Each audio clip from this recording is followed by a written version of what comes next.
Hi everyone. So yeah, I thought I would do my monthly wrap up for the books I read in March.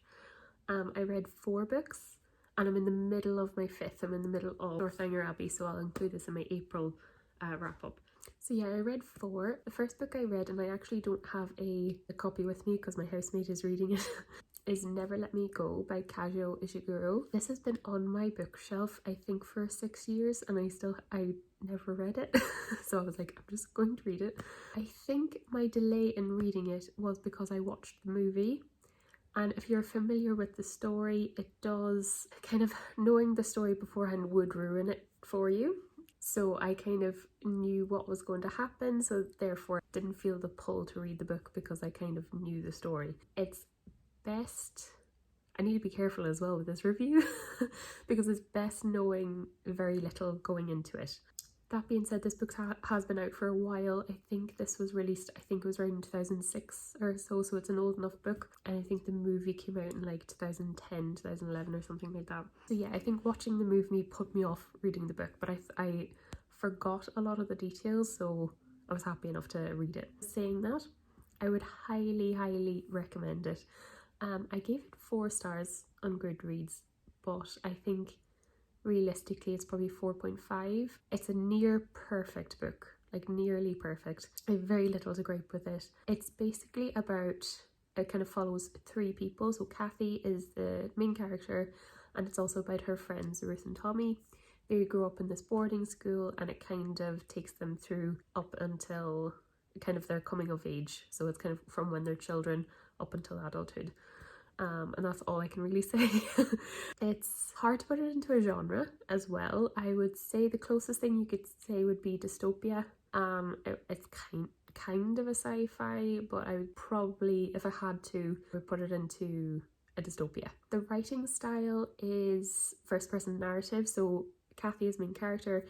She's speaking to you, the reader, and you're reading it as like she's speaking to you, and it's kind of a strain of consciousness, like she's telling her life story, which is amazing. A little bit annoying sometimes, and I think that's why I just knocked it off 5-star, is that sometimes she would talk about something, then she's like, oh wait, I need to explain this, like you're having a conversation with someone and someone trailed off and needs to backtrack.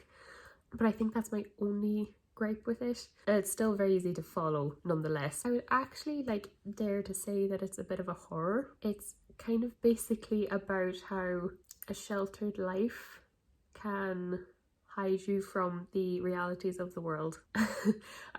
This is really hard to review without spoiling it.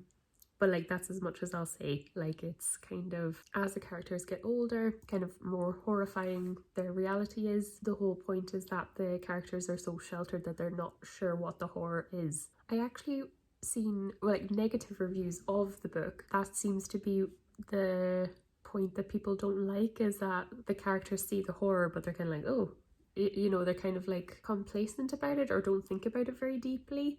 But I think that's the whole point. It could come across as the characters don't care, or it could come across as the characters just being super oblivious, but I think that is actually the point. Yeah, Kazuo Ishiguro, he's really lyrical. As you know, I actually picked up Clara and the Sun, his new release, and I'm really excited to read that. I think he won the Nobel Prize for Literature, so like he's a good author. So yeah, it is quite harrowing, it's quite sad, but at the same time quite just really intriguing, really unique, and I would highly recommend it to anyone. Like I think it bends so many different genres that I think anyone would really like it. But yeah, it is a maybe slightly tougher read, but yeah, loved it so much. Yeah, I wish I didn't see the movie because I think it kind of took away from the experience of reading the book. Still really liked it. The next one is Shadow and Bone by Leigh Bardugo. So this is part 1 of the trilogy of the Grishaverse, and there's also a duology called Six of Crows. There's also a second duology as well. I think it's like Rule of Wolves or something like that. But yeah, basically I picked this up. I read it during a reading vlog, which I'll be uploading soon. Basically, I wanted to read it because I knew it was super popular, and there's going to be a Netflix show that's coming out at the end of April, so I kind of wanted to get into it. I think the show is based on this book, but then also Six of Crows, so I think I would like to get the trilogy and that duology read before I start watching the show. So I might leave watching it for a while until I get the series finished, just so I can fully enjoy the show. Yeah, I've seen the trailer already and I'm already excited. It looks class. That being said, so I read this very quickly. I read this over the span of a weekend. So I started Friday night and I finished it like a Sunday afternoon. So yeah, I kind of like fully delved into it and I loved it. I loved it. There's definitely negative points. It has a lot of it's a young adult fantasy. First off, I didn't explain that. It has a lot of young adult tropes. So you have like a very typical love triangle. It's still wonderful. It's still wonderful and I loved it. My main gripe is with Alina herself, like the main character. I feel like she's nearly too angsty. Yeah, she's kind of like always angry, which is fine, but I think it was just a bit too much maybe. That being said, I loved it so much. Like the plot is amazing. I'm so excited to read the rest of the books. Like the storytelling and the world building is just amazing. You get an idea of what it's like from the first chapter. There's an airplane. So yeah, basically the story is you have Alina and her friend Mal. They are orphans and they're drafted into the first army. So basically they've been at war for like 100 years or something. There's this thing called the Fold, which is just this big sheet of darkness that their country can't get past. And Alina finds out she has a power. So you have kind of like normal people, but then you also have people called Grisha that have magical abilities. So she kind of finds out that she is a Grisha and she has actually a very unusual power. So yeah, it's kind of how she goes into Grisha training, and yeah, probably won't say any more than that. But it's kind of the ramifications of her power and how people want to use her. So yeah, it's very, very interesting.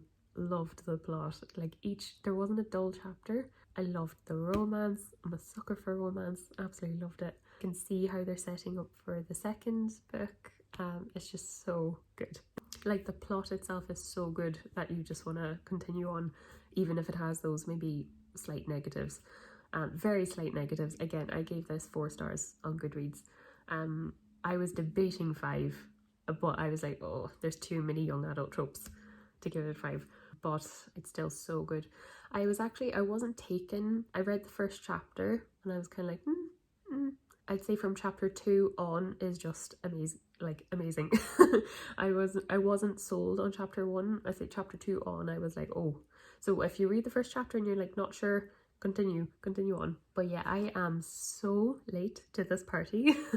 This came out in 2012 and it's super popular. It's a super popular book series. Everyone on Bookstagram and everyone has read it. I didn't even hear about it until the Netflix trailer announcement and everyone getting so excited about it. I was like, what is this? But yeah, I understand the hype. I love it. I love the characters in this. I love Mal. I love the Darkling. I do quite like Alina. It's not predictable. That's what I like. Even though it has YA tropes, it's not predictable.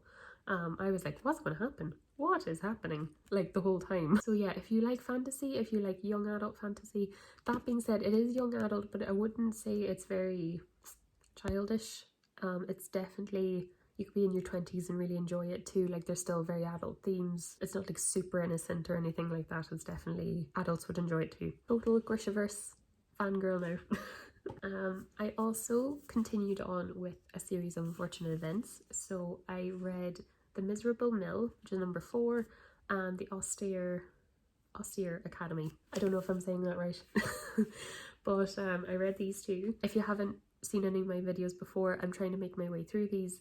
I'm watching the show then as well, the Netflix show, when I finish a book, and I've just been loving it. These were my favourite series growing up. This was my favourite book series ever. Yeah, just with the Netflix show came out a few years ago, but I'm late. But yeah, I'm super enjoying rereading these because I do forget everything. I think I was just a teenager when these came out. Yeah, the 4th one, and I think this is fairly well known that this maybe is one of the weaker of the 13 of the books.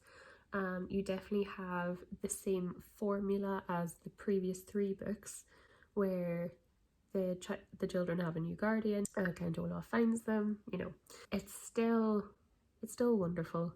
Lemony Snicket's writing is perfection. You feel the frustration for all the unfortunate events. Like, you're like, oh, can these kids catch a break? I did quite like this. This was the first book. I knew the first three very well because I watched the movie quite a few times. Yeah, once I got here, I was kind of like, oh, I forget the details. I really forget them. Yeah, my only gripes with this is that it's formulaic. You kind of know what's going to happen if you've read the first three. It's still great. It's still wonderful. I would recommend A Series of Unfortunate Events to anyone if you haven't read it. It's technically a middle grade, but it's the most satirical, wonderfully written book ever. Lemony Snicket is just amazing. If you're not familiar, the author is written into this story and he has this task that he needs to write about the Baudelaires. So they're three orphans that have lost their parents and they kind of go from guardian to guardian, and there is this man called Count Olaf who is after them and their money. So yeah, this is the fourth installment, but yeah, it's just, the writing is just so perfect. I'm loving like reading these and then watching the show. I'm just having the best time. So yeah, then I read the fifth one as well. So yeah, this is when Baudelaires go to a boarding school and it's absolute like hell.